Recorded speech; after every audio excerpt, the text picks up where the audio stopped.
as powerful as Rita in the voice area, but I'm really happy to be here. And the reason I'm a good speaker for this group is because I'm a true bootstrapper, and I started, like many of you, with an idea, and I'll tell you my story. And what I really want to share with you today is the mistakes that I've made along the way so that you don't repeat mine. So the reason I have the secret of success up here is because pretending that you've already achieved it, I think, is a big part of my success. I really believe that the emotion and the intent and the belief you have in yourself and your own idea manifests it into reality. That's my experience. And so, and the other part of that is that, you know, faking it till you make it, you need to just take the action and correct it as you go. So, a little bit about the company.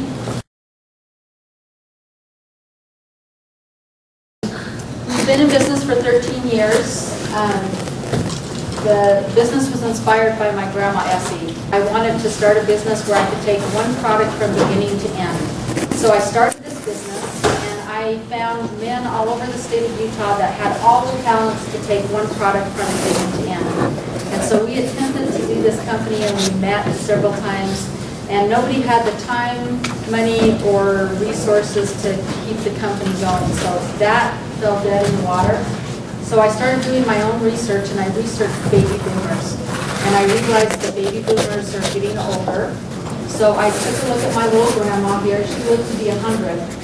And I went into her home, and I looked in the market and said, what is the problem in the medical arena? And what I discovered is that products are too expensive. And so I created a niche for myself, and the niche in the market is helping people live independently in their homes. So I develop products for the couch, the bed, the automobile, the bathroom, and my niche is everything's under $200. So it's an inexpensive option to be independent in your home. So the first product that I developed for Grandma Essie was a little handle to get out of the couch. And she loved that so much that I developed a product that fits on the bed, and it was the first patent, which is called a bed chain. And so, and if you can see, I've got a full line of home bed rails, and I've got other products. If you want a brochure, you're welcome to grab one earlier. I'll talk a little more about the products.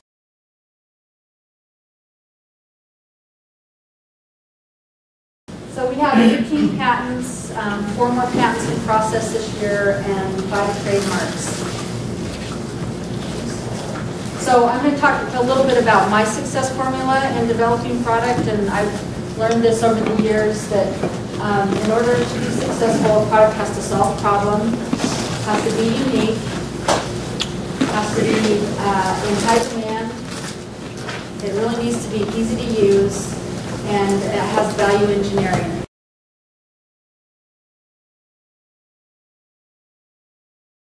So I'm going to show you examples of all of these. Here's 3 products that solve a problem, and they're unique, but there's no demand.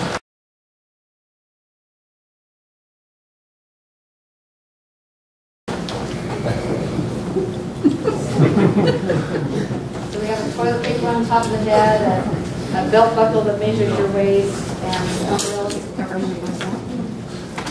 Just because you're unique doesn't mean that your product's useful, right? You've seen those types of products in the market.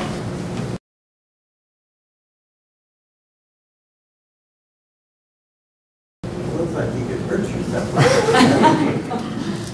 So, and here's some products that are in high demand.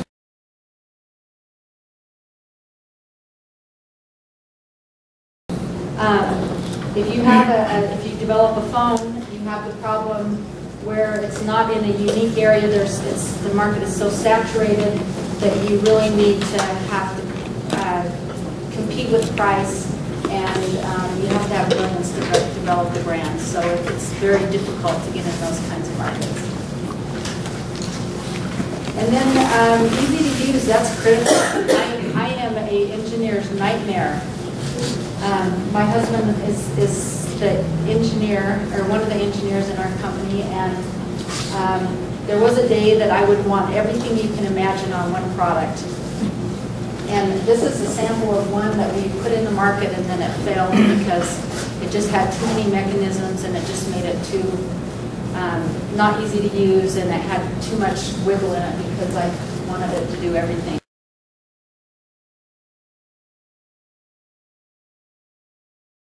So, and then value engineering. This is a very critical mistake that people make in their design process.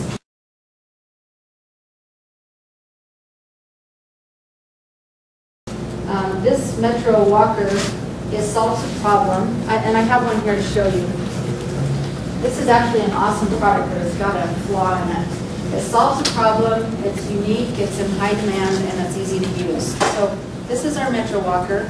I designed this after the old baby stroller back from my day. And it's lightweight, it's one-touch lift. You can take it in a restaurant, it weighs 6 pounds. It's an absolutely awesome product.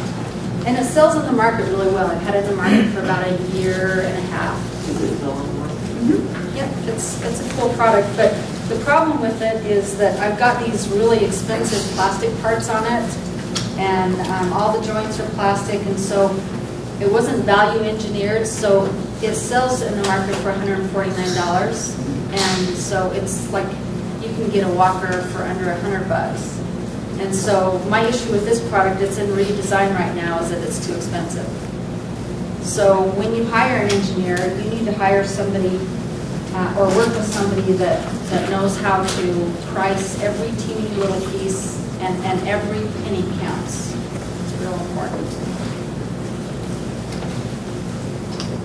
What kind of change are you going to make to the engine? Not plastic or? Yeah, I'll make metal attachments, and I've made a different type of adjustment. So it'll be even higher value, but better engineered. And here's an example of a successful product that we've created. This is our Easy Adjust bed rail. You can see this on Amazon. It's the #1 product in the bed rail section.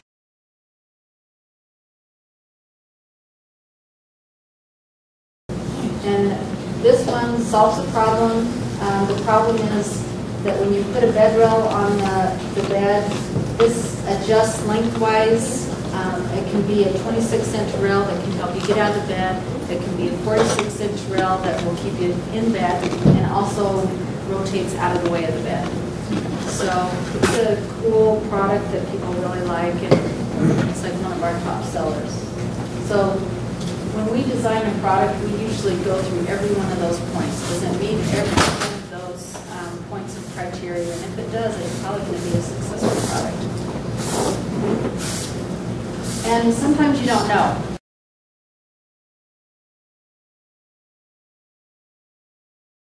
Like, you know, I think I have a good idea and it sounds good and feels good to me, but you don't know.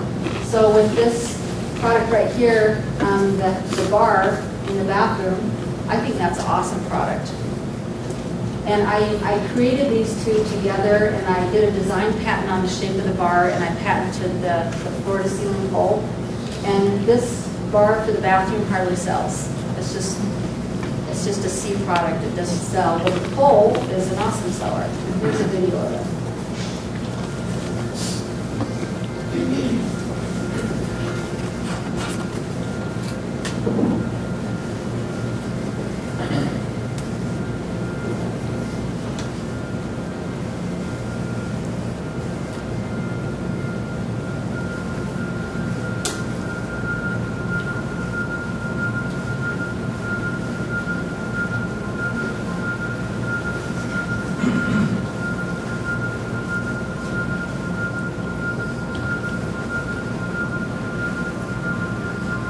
This pole can be placed anywhere in the house, and the pole, the bars, you can ladder yourself up into a standing position, and it rotates into the bathtub and out to the toilet, or it can be used by the bed or by the couch.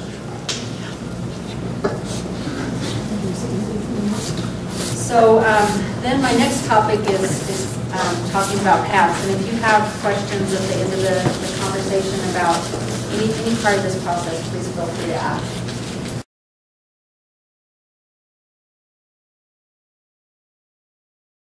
With patents, what's required for success is a well-written patent and fast entry into the market. And an example of that not happening, and I'm telling you all of my mistakes, is my first product is this bed cane here.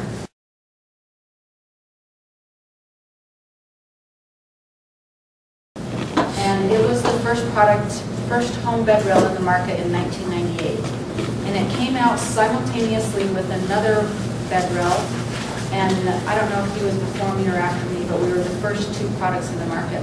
And because I had no money, and it was a slow entry into the market, you'll see 50 to 100 other bed rails of people that saw the idea, liked it, and created a patent also. So there's lots of home bed rails in the market. This product is still one of my top sellers. We did get it in the market. The patent attorney, I mean, I got what I paid for. I had no money, so I hired a patent attorney that didn't do the best job. So I had the patent was poorly written. The elements were narrow, and so people can overcome that patent. So, but still, I own the market of bed rails. I dominate in that market, so it's still a great seller. This is another example of a very painful journey.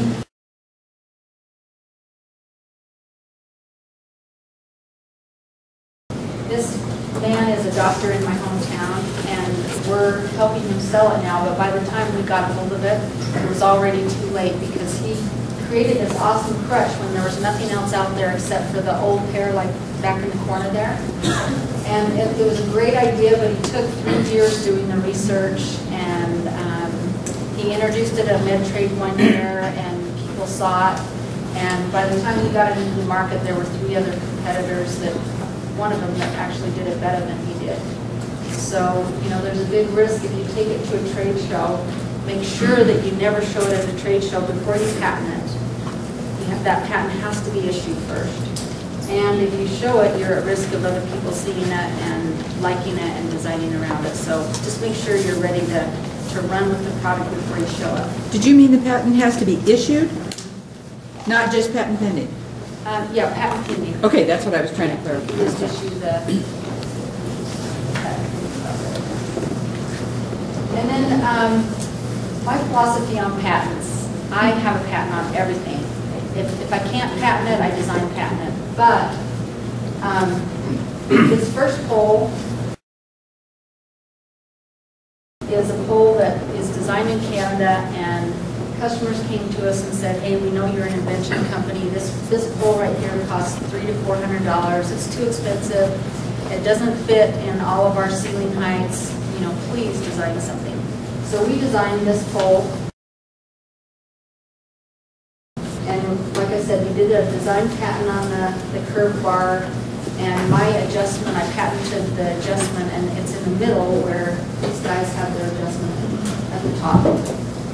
And so then as soon as we put ours out there, we had great success, and then my biggest competitor, which is a billion-dollar company, designed around my patent and came out with that product on the end. So, and because we have good product integrity and our name is on the product, we still are winning in the market with our product. But still, you have to know that whatever you patent, somebody's probably going to design something similar or close to it. So you just want to get a good position in the market. Go ahead. Did the competition occur before or after you had a market position? After. How would you know if you have a chance soon after this patent? Because I had my patent attorney with it. And his product doesn't, he took it off the market for a while because it was some big flaws in it. So I'm not real worried about it.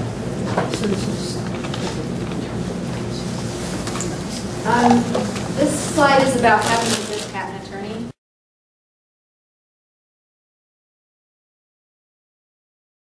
Like I say, I hired a patent attorney that I could afford, and I actually had the first riser in the market. I had a patent on it, and my patent attorney missed a filing fee, and I lost it. So this is now public property, and you will see Walmart and Home Depot and anybody out there. You'll see a $3 or $4.99 riser, because I lost my patent. Now, if you would have gotten that patent, would someone have been able to still make a riser just in a different design? Probably. Okay. Somehow. Okay. And then I like to talk about realistic projections.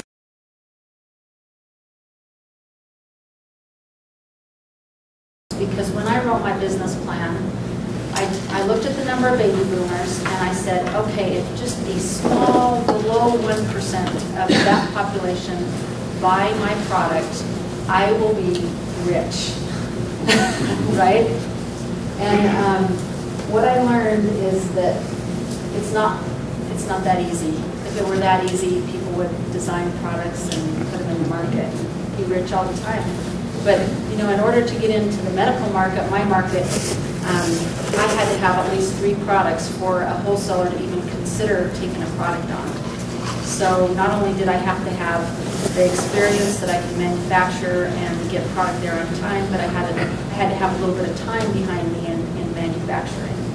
So, and this is a good video. Oops, this is a good video that I love.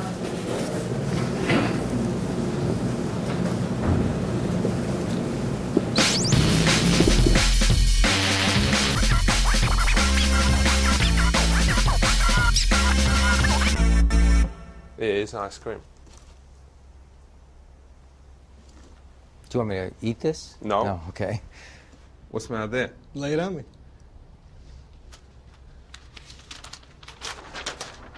The ice cream glove. That's a C, which means that you can't nick it. All right. Have you seen one of these things before? Sure, Everyone in school learns these things. sure, Venn diagrams. sure. People who like ice cream. People who has hands. Sure. What's this section here? That's our target market, isn't it? Okay. We did an intranet search for ice cream. We come back with 6,121 result. We did an intranet search for the gloves. How much results did we get? 325, 0, 113. So you times those together, what does you get? This is just people on the internet looking in. 203 zillion, whatever, 496,400, and then a 1. Check this out. If all those people bought one glove Right. at $19.99, Right. just one glove, business would be worth, wait for it, I'm waiting. that much. That is such a big number, I couldn't fit it that way. That in English, 34.6 million billion dollars. Ali Gore, you gotta look him up on the internet.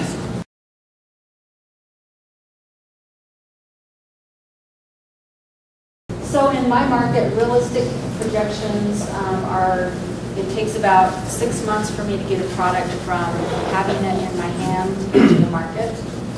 And that's because I have distribution all throughout the US, Europe, Asia, Australia, Japan, yeah, so we're worldwide. And if you were starting from scratch, it would probably take you a good 2 years to get in the market. And in the pharmacy medical industry, to go with a big wholesaler, you have to have at least 3 products. That last line, that means that a large wholesaler would not look at my line of products until I had at least 3 products in my product line. I have to have more than 1 product in my line. So. Does that apply even to the pharmaceutical, medical, hospital, apparently carry a whole lot of different products? It does. They don't buy anything. They, like I sell through every large distributor in the U.S., And for them to add another SKU for one product, it's not something that they do. They all have SKU rationalization, and they will rarely take on a single product. So that's just in my market, the medical market. So the next topic is licensing versus starting your own business.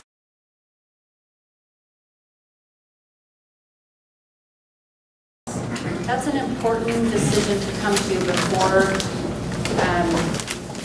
you do anything. And I suggest that you write a business plan, because I think that in the process of writing a business plan, it really helped me to define what I want. And it's a lot of work to start your own business. It takes a lot of time. I'll tell you a little bit more about it. But and if you're going to license, the core of our company is inventing and designing our own product. That's the core of our company. My goal is to invent 5 products a year.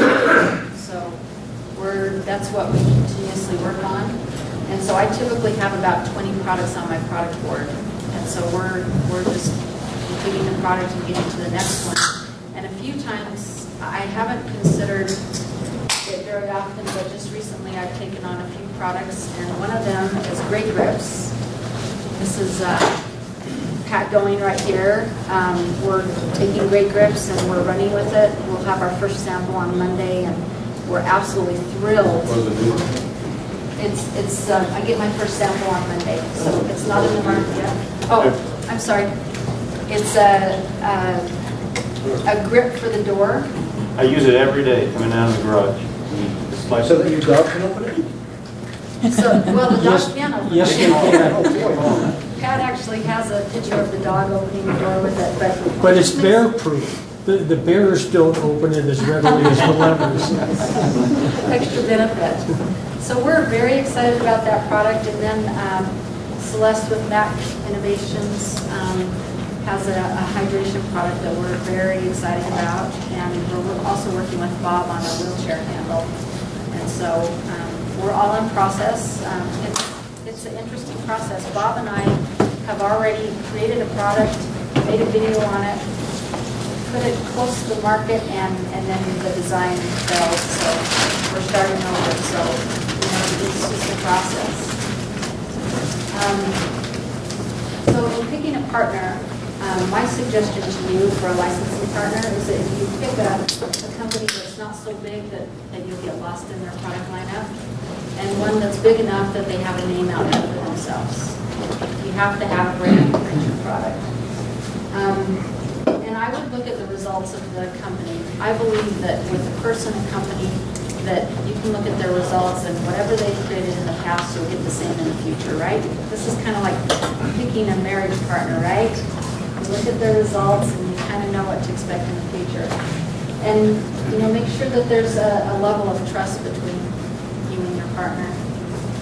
A solid contract is a necessity. I would suggest both of you having attorneys, so that both sides, it doesn't matter who writes it first, both of you should have an attorney that represents each side. And then the other part is just be careful about expectations, because I've never had a product proceed into the market as I anticipated it. Sometimes it beats my expectations, sometimes it just totally fails my expectations. And it would be a heavy load to take on somebody's product and have them think that they're going to make millions and be going through the appropriate process and have it only making thousands. So it's important that you're crystal clear on both ends, that you don't know. The product can do anything in the market. This is an example of a successful launch.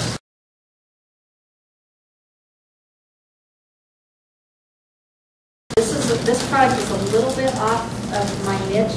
I've always stayed right in my niche, but right now in the medical market, it's huge to have cash sales. And I'm one of the only companies that does a point of purchase and really concentrates on under $200 in cash sales. So I threw this life strength band right here into my product line. And March, we signed the agreement. April, June, I set up manufacturing. July, I introduced it to the market, and in August, last month, we sold 10,000 units. So if you find a company that has a good line of distribution, I mean, this is a very product that's arbitrary. You place a value on it based on what people think it is, right? And what it is it's a band that's infused with minerals, so it has negative ions, so it increases your blood circulation. So we call it the vitamin to wear. So, and it's hot. We're putting it in the pharmacies and medical distribution, and it's just hot. So What's it sell for? $30.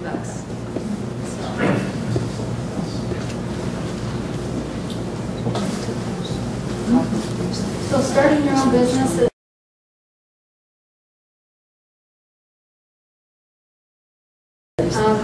is there anybody in here that's interested in thinking about starting their own business? Okay, fair enough. Okay. There's two ways that you can do it. Is you can have investors, or you can self-fund yourself. I did a little bit of both. My second year in business, my friend's husband was an excellent businessman, and he looked at I had 3 products. He looked at the company. He says, "Hey, I want in." So I wasn't very smart back then. I gave him 51% to come in because I thought maybe he knew a little more than I did about the product. So he had a building, and we worked together, and at the end of 12 months, he came to me and said, "The company's failed. I'm going to take the company home and sell it on the internet. My time for a year was worth $100,000, and I'll try to recoup my money by selling the products, and then we're even, Steven." So I hired his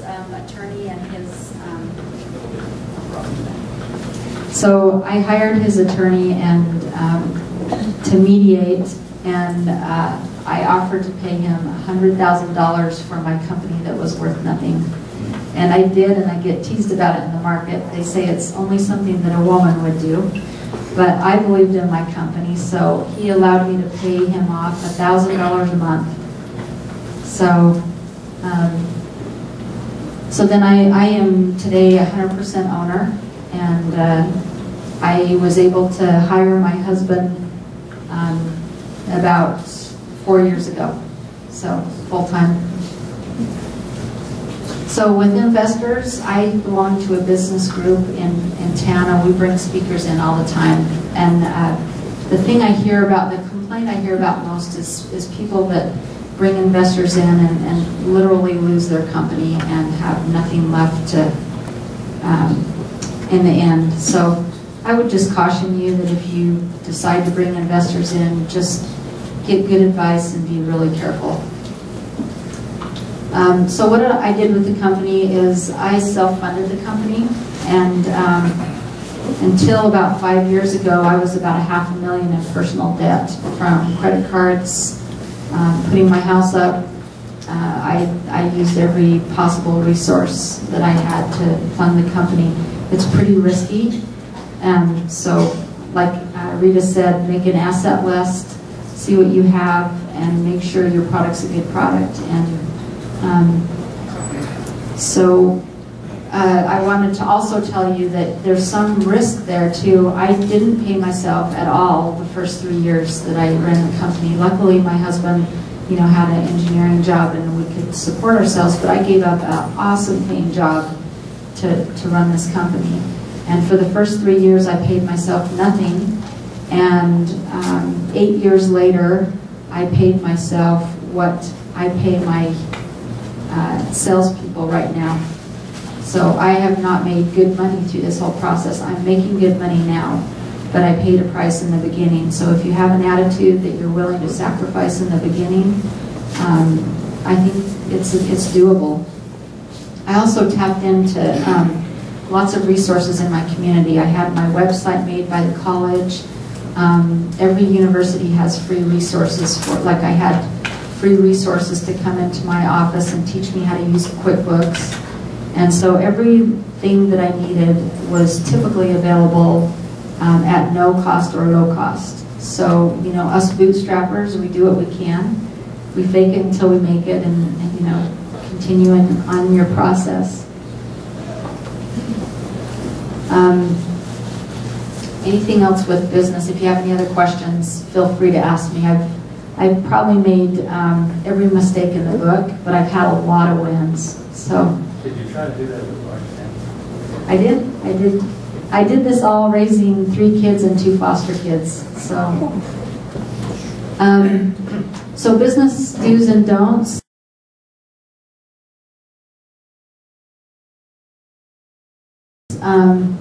What my experience is no never means no. I think that I am in every large wholesaler in the U.S. Every one of those large wholesalers told me no at least once. So, you know, I figure out why they say no, and then I solve the problem and come back. Also, something really important is be uncommon. I do uncommon things in business. One example is everyone that works for me, I have 13 employees, and each of those employees is on that bonus program. And our company grows every year. We've typically been at 35% growth. This year we're at 55% growth, and next year I plan to double. And each one of those employees, they get paid as the company grows. So every month my employees have a pay raise. So we have a company culture that's real fun and playful, but everybody knows they're winning if we sell products, so everybody works hard. I mean, I have employees that will do whatever it takes to get that pay raise next month. Mm-hmm. So the other part about being uncommon, I don't have a business degree. I'm a school teacher by trade, and so I don't have any of those headsets about how to do business. And so I make decisions based on a good gut feeling. And sometimes that good gut feeling is very uncommon. An example is the handy bar here on the right side is a product that I had an idea that came out into the market just shortly after, and they're very similar. You can see that my bar for the car goes in the opposite direction. And so this product is, this is it right here. You'll see it on QVC.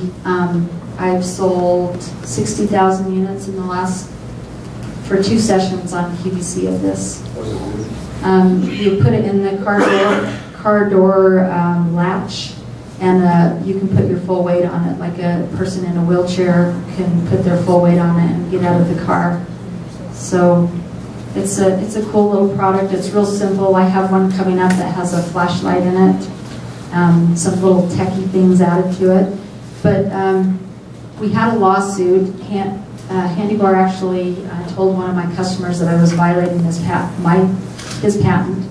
And so I quickly issued a lawsuit against him for slanderous talk about the product. And a lawsuit ensued, and I got about $70,000 into the lawsuit and decided just to drop the product because I didn't want to waste any more money on it. And then I had this great idea that maybe I should call this guy and see if he wanted to work together. So I called him and told him that I wanted to fly to Victoria and meet with him, and he says, "Jen, I don't even like you." So I told him that he didn't know me yet, and so I had this great idea that I would just give him my patent, and that he could sell my products in Canada and I could sell his product, and we could kind of team up. And he is like one of my top selling customers and a very good friend. We spend a lot of time together. So we went from, you know, patent infringement to best buddies. The other thing that really assisted me with business is I could never hire a lot of people.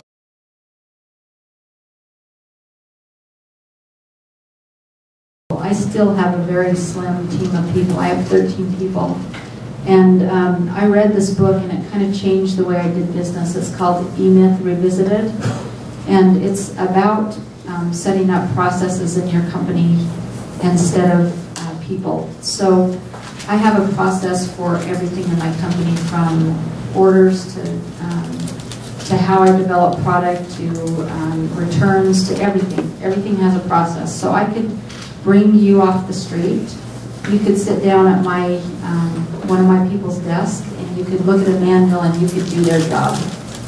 My company's not people dependent. It's all set up with processes, so it makes everything run efficiently. So, You think of what, you have a corporation, you have subcontractors, what do you choose and what do you want to do? right, I have a S Corp, and I contract I have a full company that I contract for marketing. I contract several teams of engineers, so I contract a lot. But my team is pretty small but efficient. So, go ahead. I was just wondering, you said that you were able to get your website made from a college. Like, is there a particular way you go about finding that kind of resource, or? Sure. I just went to Utah State University in my hometown and went to their highest level of web development class and just asked the teacher if she needed a project. And then I think I had 9 choices of websites. So it was real inexpensive. You're welcome to take a card. I've got great ideas that I've used all along the way to save money. So another business do is to hire people that are the opposite of your talents. I'm very big picture. I have no fear. I take fast action, and I needed somebody to ground me. You know, I needed a numbers guy that would bring a little reality into my space. And so I met Brandon here at the Small Business Development Center. He was a business coach. And I'm sure that this company was probably one of the best ideas that he had seen, and he was interested in getting involved. And so in a creative way, I had no money to pay him. So he worked part-time for me for nothing for the first year. But I was making nothing too. And so then we both paid each other, or we both got paid the next year $1,000 a month. And so because Brandon put his butt on the line, his pay will always be matched to my pay. So whatever I make, he makes for his initial investment, and man, can he work. So, and you know, I have to see everything in number form. I'm not a numbers girl, but I don't do anything unless I see it on a graph and a chart and I check it out number-wise. So he's the exact opposite of me. He's grounded, I'm not, and so we're a perfect team. And then this next little slide is about one of my employees that slept a lot.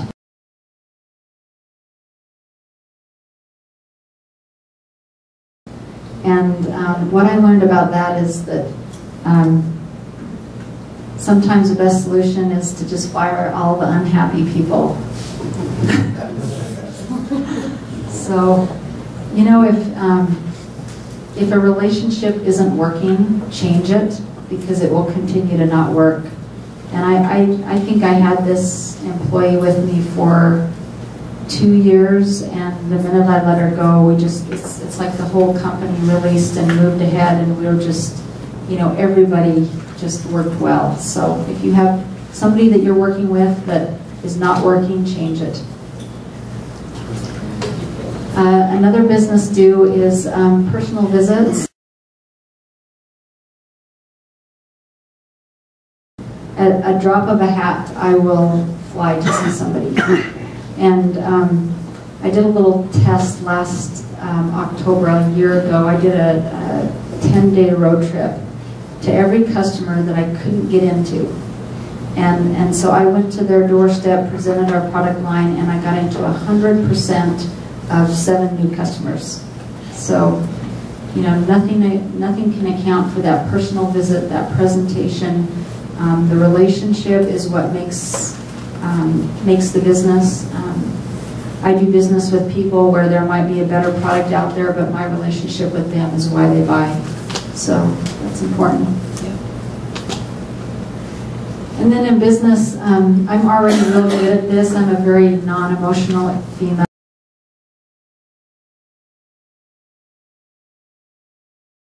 It's really served me that the more you can not be attached to what you're doing I have this mechanism that I use, it's called override. If I have this huge problem that just seems insurmountable, I just emotionally override it and just get to business and solving the problem. That's what works every time. I have problems every day. That's what I do, is solve problems, and anything and everything is solvable. I think a good example of that is in my 3rd year of business, the product the bed rail that came out the same time as mine, the owner of that company met me at a trade show, and he said, I have an offer for you. You can either work with me and become part of my business, or I have a friend that's a patent attorney, and I'm going to sue you. I don't care if I win, but because I know you're small and you have no money, I'm going to sue you until you're out of business. And he did. He issued a lawsuit, and it cost me $170,000. And that was in the 3rd year when I had nothing, and it just seemed insurmountable.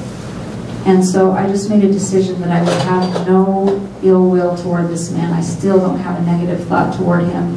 And I just endured it. I found an attorney that would let me pay him on a monthly basis. I think I paid him $800 a month for, I think I just barely paid it off, really. I've been paying it forever. So, and I eventually won the lawsuit, but whoever stays in the game the longest is who wins. You could do anything. You could have the biggest problem out there, and I could tell you could solve it. There's a way to do it. And so my message to you guys, a lot of you are just right in the middle of these walls and barriers, and thinking, man, this is not worth the effort, or can I do this? Absolutely, you can do it. If you have a good product, that's the question. If you can get enough advice to find out if your product meets all of those inventor success solutions, if you can meet every one of those and you really know it's a good product, you can do it. Another business do is communication.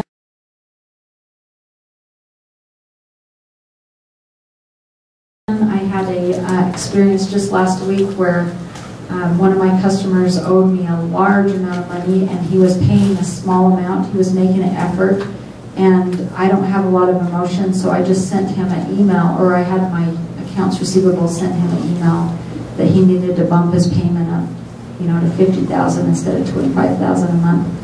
And it just didn't go over well. His perception was that he was making an effort and that we were not grateful about that.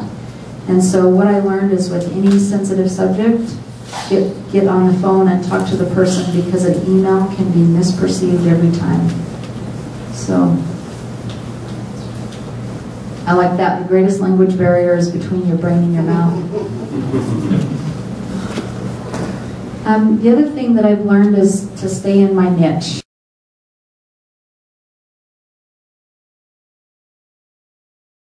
When I told you the first business that I created was that group of men that could take any product from beginning to end.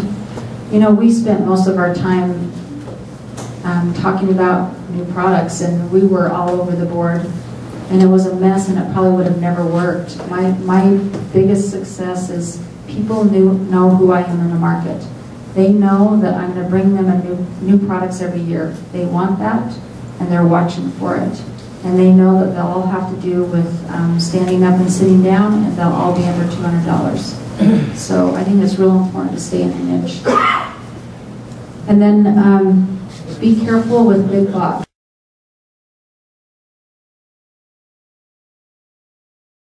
I have a friend that had a product, and he put it in Home Depot, and they had this extended payment of 120 days. And then they decided at the last minute to discount it. And so it literally put him out of business within 6 months. So this company of mine is growing quickly, and I have not even gone to big box yet. And I don't want to, and I do that by choice.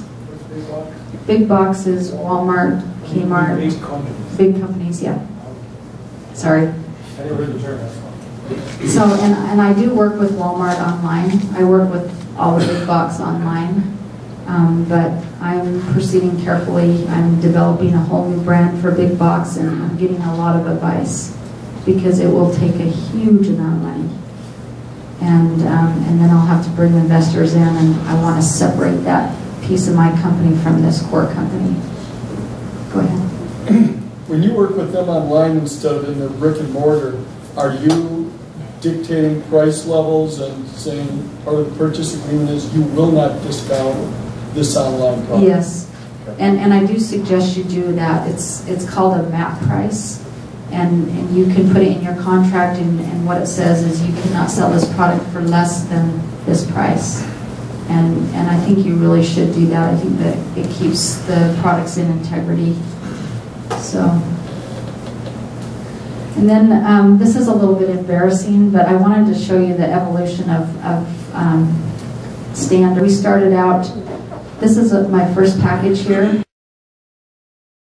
and I remember how excited I was. It's awful. And I brought a industry expert into my showroom, and I says, I want to show you my packaging, and he says, this is your packaging? I'm sorry. You know, and it just made me wake up to the fact that, you know, I needed an expert in the branding also. So this is 2004, that was 2006, this is 2008, and this is today. So, you know, it's just a process.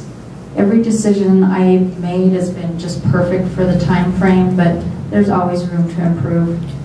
And the thing about this slide that I wanted to get across is the most important part is that you just take action. You know, I'm good at having a thought, feeling good about it, and I just kind of recklessly make the decision, and I get advice and adjust along the way. I wouldn't say recklessly, I just say I take action. So, you know, my advice to you is just take action. Just get started. You can adjust along the way. You can always choose out of it or change it, but the important part is to take action. And so my final slide is about fear. My title on my business card is Fearless Leader, and I think it takes a fearless person to move ahead with what seems impossible. And all I can say is if I can do it, you can do it. And I would say, you know, give it a try. So I would open any questions up. Does anybody have any questions about the invention process or the business process? My question is actually, I'm just curious to know, how did you become such a bold salesperson? That was not your training. What happened to you to make you willing and able to do that? Right. Repeat the question. You know, I'm really not even that comfortable in front of people. The part about being a fearless leader is... Could you repeat the question? Some of the people in the back. I'm sorry. She says, what has made you a bold salesperson? And what I would say to you is, really, I'm not even comfortable in doing this, or I'm not comfortable in front of doing, being in front of people, but everything that I've done, I've researched it, and it's felt uncomfortable, and it's felt scary, and maybe that's the entrepreneurial part of the spirit. If it doesn't feel scary or on the edge, it's not that fun to me. So I think that, you know, most of us in here are entrepreneurs, right? And so, you know, if it feels scary, do it. That's the thing is, you know, when I started the company, I was not even computer literate. I mean, seriously, everything I did, I learned from studying. My products are all made in China, and I figured out the China process, and I have 4 manufacturers in China, and, you know, I understand that process. I have that part down packed, but it took a while. It took a lot of mistakes and a lot of trial and error, but, you know, if there's something that you don't know how to do, I know that everybody in here doesn't have every talent, but you can learn. And like Rita said, don't try to be everything. Bring in people that are willing to put the butt on the line. And, you know, I love what I did with Brandon, with sharing income. You know, he sacrificed to get me here, and he'll always make as much as I do, whatever that is. His success is my success. So, but I would suggest that you try to keep the shares in your company. Any other questions? Go ahead. How do you control the quality control in China? Do you have someone who goes back and forth and watches the manufacturing? I do. I go there once a year, but I use manufacturer reps, and they will fly there for a one product problem. So it's important to have some representation. When I go to China, I learned very fast that yes, yes, yes does not mean yes. Not in China. It probably means I hear you.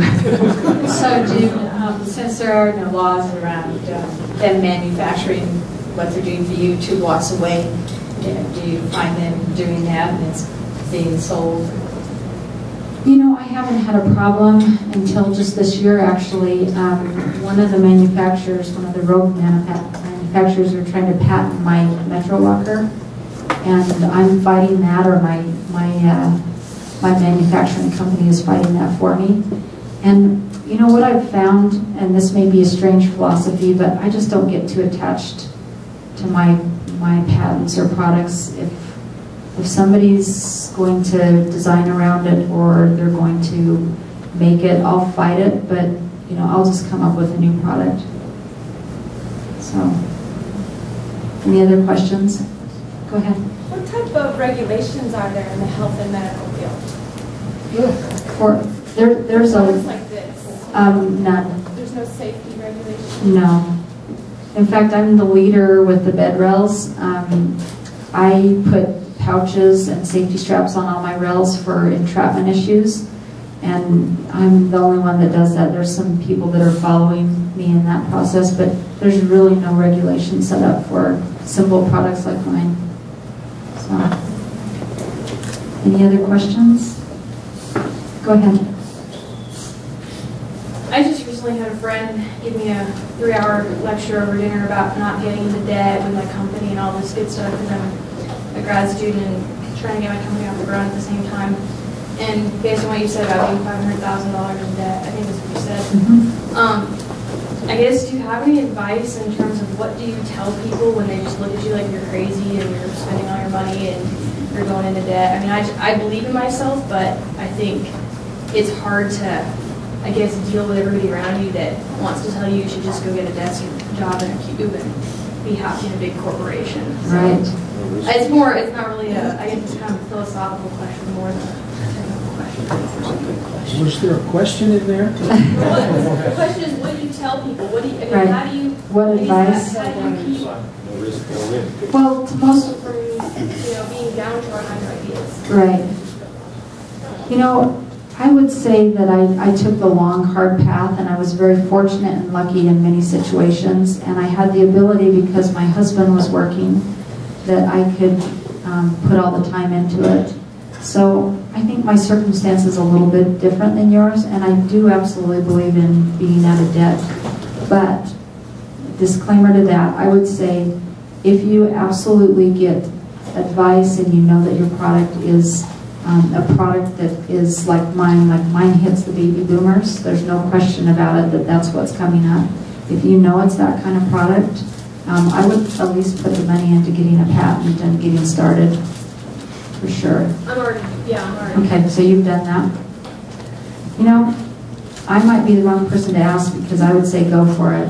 If that's what I wanted to hear. Right. So, any other questions? Okay, thank you. I appreciate being here, and much respect to all of you for your work too.